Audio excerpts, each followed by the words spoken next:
All right, so thank you. It's a pleasure to be here. Always happy that we can come as Kibbutz Lotan to represent ourselves at these conferences. It was really important for me to come and talk about Lotan at this conference because even though probably many of you have already heard about Lotan and know about Lotan, this has been a very, very significant year for us because we've really made a fundamental change in the way that the community is structured.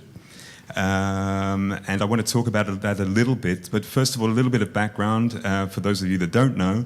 Lotan was established in 1983, so we celebrated 32 years, and it's a kibbutz. In fact, one of the youngest kibbutzim, one of the last ones that were established in Israel. And the kibbutzim, agricultural, cooperative communities. As Dror mentioned, the kibbutz movement is more than 100 years old now, so it makes it probably the oldest continuing intentional community movement that exists in the world. And today there are 270 kibbutzim in Israel. And you probably, when you think of kibbutz, you probably think of these highly cooperative communities, everybody sharing their income, no private property. And that was how it was in the start. But actually, there's been a big change in the kibbutz movement over the last several years. And today, 3/4 of those 270 kibbutzim are no longer, in fact, fully cooperative. They've changed their economic model. And this has been a process that has also happened on Lotan. So what's specific to Lotan? First of all, Lotan is a community that was established by graduates of the Reformed Jewish youth movements. The idea was to create a community in which we place our Jewish tradition at the center of the community in a creative way, in an egalitarian way, in a way that, do we have? We might even get there. Okay. All right. So I think we're kind of backtracking a little bit. Okay, so Lotan, to establish Lotan as a community that celebrates its Jewish tradition, but in a way that is creative and egalitarian, and coupling that with the cooperative community elements at first. So we'll just perhaps have a look at the pictures in any case. This is where Lotan is, in the south of the country. So we're in a deep desert, extreme desert environment. The Arava Valley is in fact part of the Sahara desert system, so we're really extreme arid environment. Usman from Senegal was talking yesterday about his place. Do I have the clicker? Yeah, thank you.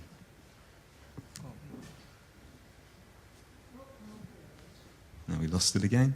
So Usman mentioned that in Senegal there's 300 millimeters rainfall a year annually. Well, on Lotan, in the Lotan area, the average rainfall is less than 25 millimeters a year. And so the average annual evaporation is about 2.5 meters. So you put 2.5 meters of water on the ground, and a year later it'll be gone. Very brackish water, no soil to speak of, no organic layer, mean summer temperatures of 40 degrees or more. Which makes it a very, very difficult place to talk about sustainability, in actual fact. But this was the place that a group of young people came to in 1983. There wasn't a lot there at first, but we've built gradually a thriving community in those 30 years. These were very young people, came at the age of 18 to 22.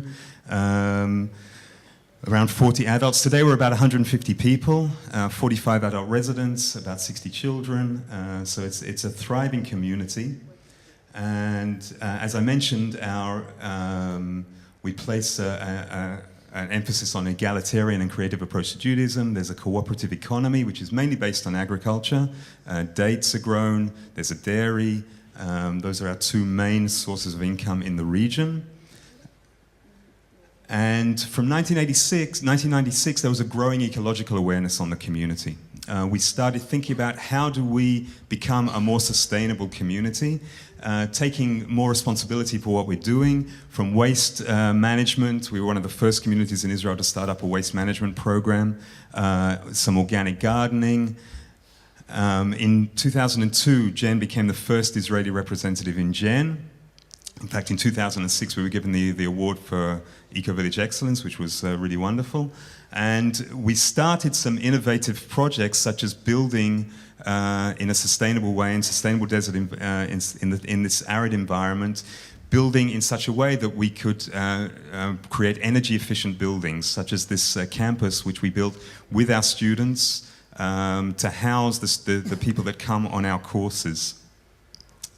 And also running workshops, particularly we see ourselves connected to the broader fabric of Israeli society in any way that we can. For example, running training workshops for Bedouin communities is something that we've done several times. Groups of people that come to the kibbutz and learn how to build, how to grow food, and how to live sustainably. So as I mentioned, the kibbutz movement is something that's more than 100 years old.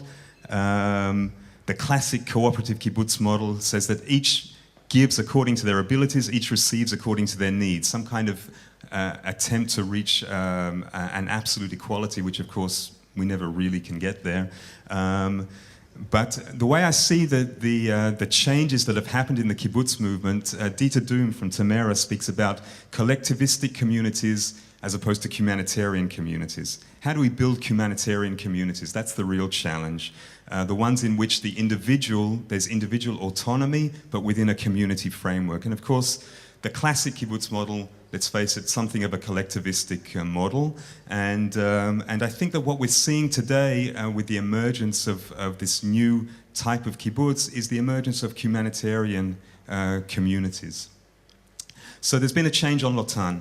Over the last 2 years we've been working on this. We made a very rapid change.